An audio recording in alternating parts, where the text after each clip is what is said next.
If you've been on the channel recently, you've seen me beat some of the bosses while AFK, without any uber unique or tears of blood glyph. The Beast in Ice has always been my favorite fight for its interesting mechanics, but it has proven to be an extremely challenging fight to win while AFK. First, the cold damage slows down your minions, preventing them from spawning corpses, which in turn prevents them from respawning, and you from putting out any damage. It's a guaranteed loss. I had to play around with the build a lot. I added more skeletons and more minion toughness and resistance. It allowed me to make it to the next big problem, the Psychic Storm phase. Positioning the character properly before the fight has been increasingly important from one boss to another. Here I had the idea to use the columns to prevent my Necro from ending up in the storm, but the Beast in Ice frequently moves the Necro throughout the fight, which makes it difficult. On top of that, the direction in which you will be pushed towards the storm seems to be random.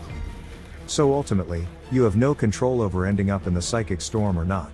Not using Uber Uniques means no invincible characters, so ending up in the storm is a guaranteed loss. The only way through this then depends on initial positioning and fishing repeatedly for a fight where you get lucky enough to not end up in the storm, pushed by the beast or its mechanics. This is the next point that makes it extremely hard to accomplish this. This fight being in a nightmare dungeon, you only get 5 attempts every time you use mats to summon the beast. The mats for this fight aren't the easiest to accumulate either.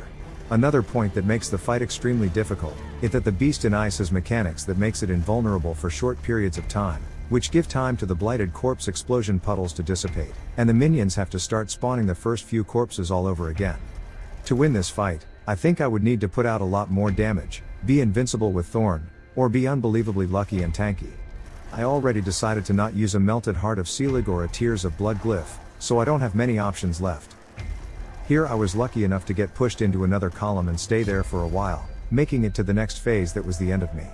The big AoE attack centered directly over the character.